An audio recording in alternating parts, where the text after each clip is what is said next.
আসসালামু আলাইকুম, welcome back to my channel. চলে আসলাম নান রুটি রেসিপি নিয়ে। দেখতে পাচ্ছেন দোকানের মতো একদম ফুলকো গরম গরম নান রুটি। তো আপনারা চাইলে বাসায় নান রুটি বানাতে পারেন। তো নান রুটি রেসিপিটা ভালো লাগলে আমার চ্যানেলটি সাবস্ক্রাইব করে পাশে থাকবেন। চলে আসছে মূল রেসিপিতে। দেখতে পাচ্ছেন বাটিতে আমি আগে থেকে নিয়ে নিয়েছি গরম পানি 1 কাপ পরিমাণ মতো, আর দিয়েছি আমি গরম পানিতে 1.5 টেবিল চামচ পরিমাণ মতো ইস্ট। আমি একটা 25 টাকা দামে ইস্ট কিনেছি, আর এই ইস্ট অর্ধেকটা এখানে দিয়ে আমি নান রুটিটা বানাচ্ছি। এরপর যে দেখতে পাচ্ছি দিয়েছি পরিমাণ মতো লবণ, আর সে সাথে দিয়েছি আমি এখানে চিনি 1 টেবিল চামচ পরিমাণ মতো চিনি দিয়ে দিচ্ছি। তো দিয়েছি গুঁড়ো দুধ পাউডার, তো দিয়েছি 2 টেবিল চামচ পরিমাণ মতো রান্নার তেল। সবগুলো উপকরণ আমি একসাথে এখন ভালোভাবে চামচ দিয়ে একটু মিক্স করে নেব। এরপর যে দেখতে পাচ্ছেন, তো আপনাদের যখনই মন চাইবে নান রুটি খেতে, আপনারা এভাবে চটপট 30 মিনিটে বানিয়ে ফেলবেন এই নান রুটি রেসিপিটা দেখে। তো রেসিপিটা ভালো লাগলে আবারও বলতেছি, আমার ভিডিওতে একটা লাইক করতে ভুলবেন না, আর চ্যানেলটি সাবস্ক্রাইব করে পাশে থাকবেন। তো এরপর যে ভালোভাবে মিক্স করা হয়ে গেছে, দেখতে পাচ্ছেন ইস্টটা ফুলে ডাবল হয়ে গেছে। আমি দিয়েছি এরপর যে 1.5 কাপ পরিমাণ আটা। আমি আজকে আটা দিয়ে নান রুটি বানাবো, আমার কাছে যেহেতু ময়দা নেই। তো আপনারা চাইলে ময়দা দিয়েও বানাতে পারেন। তো 1.5 কাপ পরিমাণ আটা দিয়ে আমি আজকে নান রুটিগুলো বানাবো। তো এরপর যে ভালোভাবে হাত দিয়ে দেখতে পাচ্ছেন একটা ডো রেডি করে নিচ্ছি। ডোটা একটা সফট ডো রেডি করে নিচ্ছি, দেখতে পাচ্ছেন, আপনাকে দেখাচ্ছি। আর এই ডোটা আমি 30 মিনিটের জন্য রেস্টে রেখে দিব। আপনারা চাইলে রেস্টে কমও রাখতে পারেন, 30 মিনিটের চেয়ে কম রাখতে পারেন। তো একটু গরম জায়গায় রাখলে আসলে তাড়াতাড়ি ডোটা একটু ফুলে ডাবল হয়ে যায়। দেখতে পাচ্ছি এরপর যে আমি 30 মিনিট পরে আবার চলে আসছি।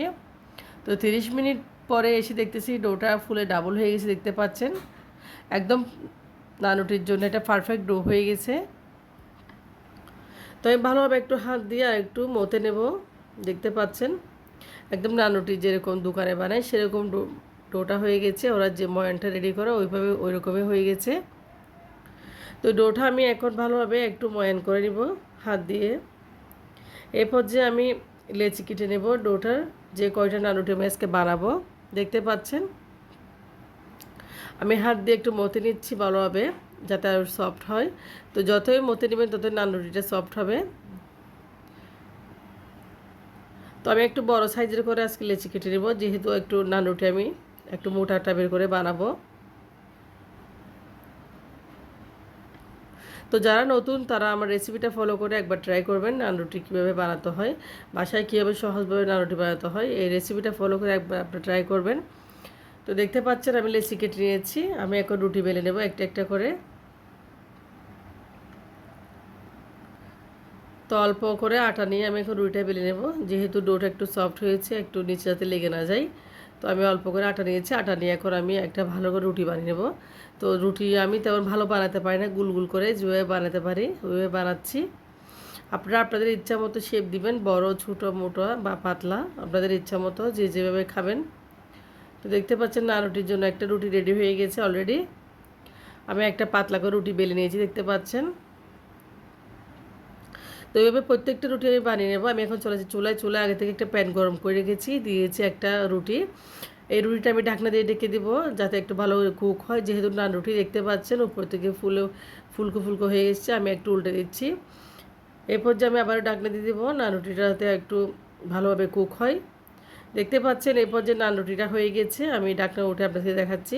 খুব সুন্দর একটা নান হয়েছে, মাশাল্লাহ, ফুলে একদম ডাবল হয়ে গেছে। তো বাসার নান রুটি আসলে খেতে অনেক মজা, দোকানের চেয়ে বেশি। দেখতে পাচ্ছেন কত সুন্দর নান রুটি হয়ে গেছে, মাশাল্লাহ। আমি এখন নান রুটিটা দেখতে পাচ্ছেন প্যান থেকে উঠে নিচ্ছি। এভাবে আমি আরেকটা নান রুটি বানিয়ে নিচ্ছি, দেখতে পাচ্ছেন আরেকটা রুটি দিয়ে দিলাম। তো ঢাকনাও দিয়ে দিয়েছি আবারও কুক হওয়ার জন্য। তো এভাবে প্রত্যেকটা নান রুটি এভাবে বানিয়ে নিচ্ছে স্টেপ বাই স্টেপ। আমি এটা পুরো একটু ছাকা ছাকা করেছি, যাতে আমার খেতে ভালো লাগে এরকম নান রুটি আসলে। তো সবগুলো নান রুটি বানানো হয়ে দেখতে পাচ্ছেন। আমি এখন একটা প্লেটে সার্ভ করতেছি। তো আশা করি আজকের নান রুটি ভিডিওটা আপনাদের ভালো লাগবে। ভালো লাগলে চ্যানেলটি সাবস্ক্রাইব করে রাখবেন, যাতে পরবর্তী ভিডিও আপনারা অতি দ্রুত পান। তো নানুটিটা একদম দোকানের মতো হয়েছে, আর দোকানের চেয়ে বেশি মজা হয়েছে যেহেতু বাসায় বানানো নানুটি। আপনারাই নানুটির মাংস, ঝুল সব কিছুর সাথে খেতে পারেন, ভাজি। আমরা আজকে ভাজি দিয়ে এটা খাবো। তো আমি ভাজি রান্না করে রেখেছি, এই ভাজি দিয়ে আমি আজকে নানুটিটা খাবো আমরা। তো আমাদের জন্য দোয়া করবেন, আপনারা ভালো থাকবেন, সবাই এরকম নানুটি রেসিপি দেখে বানিয়ে নেবেন। আল্লাহ হাফেজ, আসসালাম।